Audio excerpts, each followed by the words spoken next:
Hi friends, இப்போ நம்ம எங்கே போகிறோம்னா, காலைல எழுந்திரிச்சோம். எப்பயும் சைக்கிளிங் போவோம் ரெகுலராக. இப்போ என்ன பண்ணோம்னா திடீர்னு வண்டி எடுத்துகிட்டு வந்திருக்கோம். என்ன ஒரு பிளானும் கிடையாது. இங்கே மதுரைக்காரங்களுக்கு சுற்றி பார்க்குறதுக்கு என்ன இருக்குது, ஒரே இடம் கோடை தான் இருக்குது. அதை ஏற்றி இறக்கிடலான்னு ஒரு பிளானில் இருக்கோம். முடிஞ்சால் ஏற்றுறோம், அதை வந்துட்டு போகிறப்ப எடுத்து அந்த வீடியோ போகிறோம். ஓகேவா?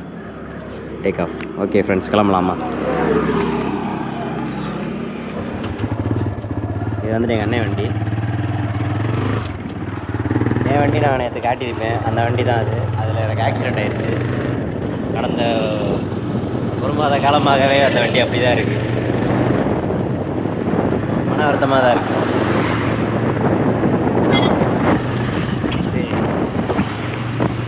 என்ன பண்ணுறது,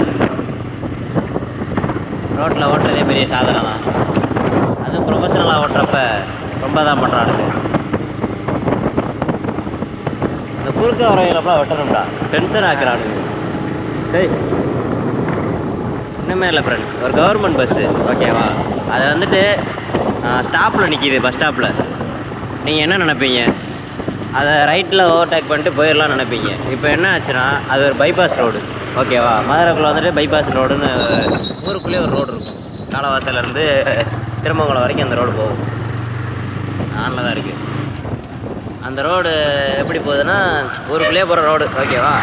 அப்படி போகிற ரோட்டில் ஒரு பஸ்ஸு, சிட்டி பஸ் நிற்கிது. அது நார்மலாக என்ன நிற்கும், பஸ் ஸ்டாப்பில் நிற்கிதுன்னா நின்றுட்டு கிளம்பிடும், ஆளை ஏற்றிட்டு கிளம்பிடும். அந்த மாதிரி தான் நினப்போம். நான் வந்துட்டுருக்கேன், பின்னாடி சிக்னலு ஓப்பன் பண்ணிட்டானுங்க. சிக்னல்லேருந்து வேகமாக வந்துட்டுருக்கேன். என்னாச்சு, நான் பார்ட் டைமாக ஒரு ஒர்க் பண்ணிகிட்ருக்கேன். அந்த ஒர்க்கு காட்டி போயிட்டுருக்கேன். அவங்க மீட்டிங் அனுப்பியிருந்தாங்க, அந்த மீட்டிங் முடிச்சு நான் போயிட்டுருக்கேன். இங்கே கதையை கேளுங்க. ஹெல்மெட்லாம் போட்டு ப்ராப்பராக போயிட்டுருக்கேன். அதுதான் எனக்கு ரோதனையே. எல்லாமே போடாமல் ஜாலியாக சுற்றிக்கிட்டு இருக்கும்போதெல்லாம் எதுவுமே ஆகாது. எல்லாமே போட்டு ஒரு விதமாக நாங்கள் போயிட்டுருக்கும்போது தான் அந்த மாதிரி ஆயிடுது.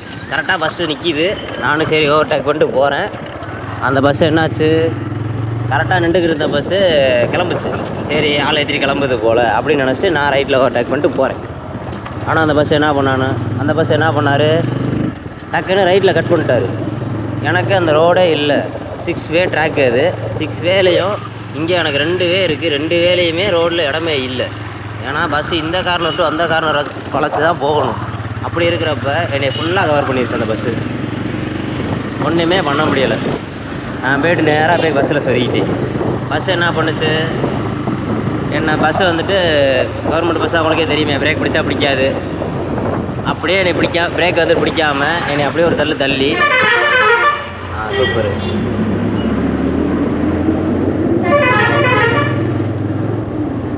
நடுவு ரோட்டில் இருந்து அந்த ரோட்டு பக்கம் வரை என்னை இழுத்துட்டு போய் நான் அடித்த இம்பேக்ட்டுக்கு போய் என்னை வண்டியோடு வந்துட்டு அடுத்த ரோட்டுக்கு தூக்கி எரிஞ்சிருச்சு. இங்கே தான் கதையை கேட்கணும். என் வண்டி இந்த இடத்துல என்னை காப்பாற்றிருச்சா இல்லை காலை வாரிச்சான்றது தான் இங்கே கேள்வி. என்னாச்சுன்னா, நான் பஸ்ஸில் அடித்து போய் விழுந்தப்ப வண்டி ஃபுல்லாக நொறுங்கிருச்சு ஃப்ரெண்ட்ஸ். அது என்னை காப்பாற்ற பண்ணுச்சா இல்லை தற்செயலாக நடந்துச்சானா தெரில. ஆனால் வண்டி ஃபுல்லாக நொறுங்கி நான் என்ன ஆனேன் தெரியுமா, எனக்கு எதுவுமே ஆகலை. எனக்கு 2 சிராய்ப்பு மட்டும்தான். உள்ளங்கையில் ஒன்று பரங்கையில் ஒன்று, அவ்வளோதான். வேறு எந்த அடியுமே இல்லை ஃப்ரெண்ட்ஸ். நம்பிக்கை எப்படி சொல்ல, நம்பவே முடியலை என்னால். அவ்வளோ பெரிய அடி வாங்கினேன். அங்கிட்டு போய் விழுந்துட்டேன். அடுத்த ரோட்டில் வந்துட்டு லாரி வருது. லாரி வந்தது என் கண்ணால் பார்க்குறேன். அந்த லாரி டயர் வந்துட்டு, அது எப்படி சொல்ல, ரெடிமிக்ஸ் லாரி நீங்கள் பார்த்துருப்பீங்க, அந்த காங்கிரீட்லாம் போடுவானுங்களா அந்த லாரி. அந்த லாரியோட டயரு பின்னாடி வந்துட்டு எத்தனை இருக்கும், 6 டயர் இருக்கும். 8 டயர் இருக்கும். 4 ஆமாம் 8 டயர் இருக்கும். 8 டயர் இருக்கிற டயரில் பின்னாடி டயர் தான் கரெக்டாக. அந்த 8 டயரில் ஃப்ரண்ட்டு டயரு, அந்த 8 டயர் ஆரம்பிக்கிற ஃப்ரண்ட் டயரு. முன்னாடி போகிற டயரை விட்டுருங்க, அந்த டயர்லாம் என்னை தாண்டி போயிடுச்சு. நான் லாரிக்கு நடுவில் போய் விழுது. ஆனால் நான் பார்க்கலன்னா அந்த லாரி என் தலையில் ஏறி இருக்கும். அங்கேயே சோழி முடிஞ்சிருக்கும். வண்டியை நான் ரிப்பேர் பண்ணுற வேண்டிய அவசியம் இல்லை, இப்படி லாக் எடுத்துலாம் போடணுன்னு அவசியம் இல்லை, எல்லாமே முடிஞ்சு போயிருக்கும். இதை எப்படி என்ன சொல்கிறது எனக்கு புரியலை. கால கொடுமை தான். ஆனால் இந்த பஸ்ஸு ஓட்டின அங்கிளெல்லாம் சும்மா சொல்ல முடியாது. அந்த அங்கிள் என்ன பண்ணாருன்னா, அவரே பஸ்ஸை போய்ட்டு அவர் அந்த இடத்துல அவர் தப்பிக்கணுன்றக்காண்டி ஒன்று பண்ணார். அது வந்துட்டு சீப்பான விஷயந்தான். ஆனால் வந்துட்டு அதை பண்ணிட்டு வந்தது நல்லது தான் அவருக்கு. என்ன பண்ணார், போய் பஸ்ஸை போய்ட்டு அவர் செட்டுக்குள்ளே போய், அதாவது டெப்போ போகிற பஸ், அந்த பஸ்ஸு சர்வீஸ் முடிச்சுட்டு வீட்டுக்கு போகிற பஸ் அவர் அதனால தான் அந்த கட் பண்ணியிருக்கார் ரைட்டில். அது எனக்கு தெரியாதுல்ல, நான் ஸ்டாப்பில் நிற்கிது நினச்சி நான் ஏறினேன். இப்போ என்னாச்சு, அவர் போய் பஸ்ஸை போய் உள்ளே விட்டுட்டு வந்துட்டு வெளியே வந்துட்டு என்கிட்ட கேட்டார், தம்பி இங்கே வாப்பா ஓரமா வாப்பா. நடு ரோட்டில் வந்துட்டு அந்த நேரத்தில் என்ன பண்ண முடியும், உங்களுக்கே தெரியுமில்ல, ஆதங்கத்தில் கத்த தானே முடியும், வேறு என்ன பண்ண முடியும். கீ கொடுத்தாங்க, அவங்களாம் எப்படி சொல்ல, ஏர்பாட்ஸ்லாம் கீழே விழுந்துருச்சு, என் ஃபோனு கீழே விழுந்துருச்சு, ஃபோன்லாம் விழுந்த செகண்டில் இப்போ நொறுங்கிருச்சு, என் ஃபோனே நொறுங்கிருச்சு. யாருக்குமே என்னால் ஃபோன் அடிக்க முடியல. ஒரு கம்பெனி விஷயமா நான் போயிருந்தேன், அவங்களுக்கு கூட இன்ஃபார்ம் பண்ண முடியல, யாருக்குமே இன்ஃபார்ம் பண்ண முடியல. அவர் வந்தார், என்னை கூப்பிட்டாரு, தம்பி வாப்பா ஓரமா வாப்பா பேசிக்கலாம்ப்பா வாப்பா அப்படின்னாரு. Petrol bill. ஹலோ லூசு கேமரா ஹலோ. ஃப்ரெண்ட்ஸ், இப்போ என்ன பண்ணுறோம்னா பெட்ரோல் பல்க் வந்திருக்கோம். பெட்ரோல் போட்டோம், ஆயில் வந்து டாப்அப் பண்ணலான்னு ஒரு ஐடியா. நான் வேலை பார்க்குற இடம்னால என்ன பண்ணேன், ஆயில் வாங்கியிருக்கேன். இதில் ஒரு ஆயில் வந்துட்டு மாத்திரம்னா அதில் ஒரு மூடியில் வந்துட்டு டமாக் ஆஃபர்னு ஒரு ஸ்கேனர் இருக்கும். அந்த ஸ்கேனர் வந்துட்டு சர்வோ ஆயில் சொல்லிட்டு இந்தியன் ஆயிலெலாம் விற்பாங்க. அந்த ஆயில் வந்துட்டு அதில் ஒரு QR கோடு கொடுத்துருப்பானுங்க, ஸ்கேன் பண்ணோம்னா 20 ரூபா கிடைக்கும். நல்லா இருக்குல்ல, பெட்ரோல் போடுறப்ப அதை ஆட் பண்ணிக்கலாம். அதனால் வந்துட்டு ஸ்கேன் பண்ணிட்டேன். பொதுவாக நான் இங்கே வந்துட்டு மார்னிங் எடுக்கிறப்ப என்ன பண்ணுவேன், இந்த மூடியெல்லாம் வந்துட்டு வேலை பார்க்குறவங்களுக்கு வந்து பிரித்து கொடுத்துருவேன். சரி, இப்போ நம்ம நைட்டு பெட்ரோல் தேவை, அந்த 20 ரூபா ஏன் பண்ணணும்னு சொல்லிட்டு மைண்ட் வந்துருச்சு. ஸோ அதனால் எடுத்துட்டேன். இப்போ அதை சேர்த்து பெட்ரோல் வந்து மொத்தமாக போட போகிறோம் ஃப்ரெண்ட்ஸ். என்னடா ஓடிபி வர மாட்டேங்குது. மார்னிங் 9 to சாயங்காலம் 6 மணி வரைக்கும் தான் அந்த சேவையை வச்சுருப்பானுங்க. ஓடிபி நைட்டு சென்ட் பண்ண மாட்டானுங்க. அந்த அமௌண்ட்டை நம்ம க்ளைம் பண்ண முடியாது. அடிக்கடி வந்துட்டு தானே இருக்காவே. யார் எங்கே யார் ஃப்ரெண்ட்ஸ், மிடில் ஆஃப் த ரோட்டில் இருக்கோம். ஜீவான்றவே டைனோசர். கொடைக்கானல் ஏற போகிறோம். இது கொடைக்கானல் மலை இல்லை, இது வந்து சிறுமலைன்னு சொல்லிட்டு ஒரு மலை, திண்டுக்கல்லில் இருக்குது. இதுவும் நல்லாயிருக்கும். ஆனால் கொடைக்கானல் கிளைமேட் இருக்காது. இது ஒரு நல்ல டூரிஸ்ட் ஸ்பாட்டு தான், போயிருக்கோம்.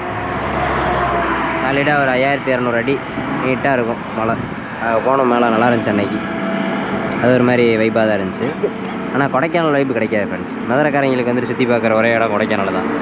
எப்போ பார்த்தாலும் பைக் எடுத்து ட்ரிப்புன்னு கிளம்பிடுவானுங்க. ஓகே ஃப்ரெண்ட்ஸ், இப்போ நாங்கள் போயிட்டுருக்கோம். அடுத்து கொடைக்கானல் என்ட்ரன்ஸில் வந்துட்டு வீடியோ எடுத்து காட்டுறோம்.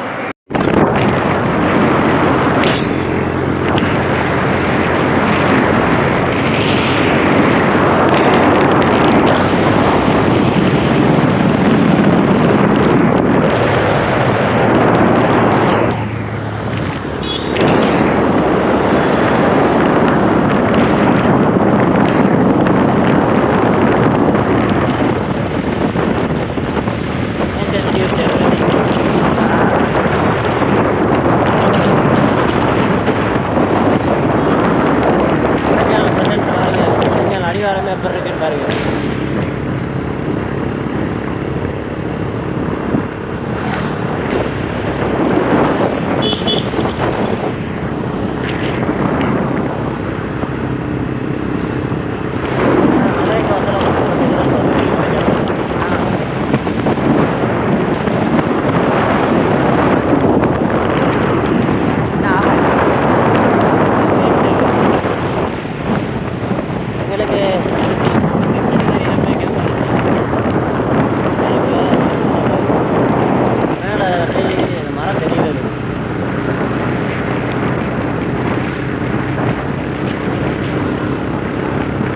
கொடைக்கானல் என்ட்ரு ஆக போகிறோம் கைஸ். ஆனால் மலையெல்லாம் தெரியுதா? ஆக்சுவலாக இது கொடைக்கானல் கிடையாது. இது வந்துட்டு என்ன சொல்லுங்க, தேனி பெரிய குளம் அந்த இது அந்த கனெக்டிவிட்டி இந்த மலையெல்லாம். கொடைக்கானல் வந்து இதுக்குள்ளே போகும்.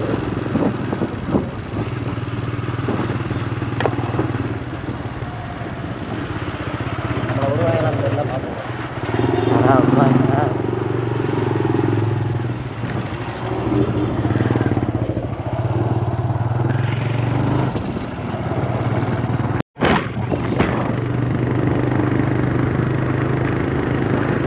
கொடைக்கானல் என்ட்ரு ஆகிட்டோம் கைஸ். பட்டுறோமா? எதுக்கு காட்டு தான் நிற்கிறாங்க நடுவில். அவசரோட கொடைக்கானல். ஆமாம்.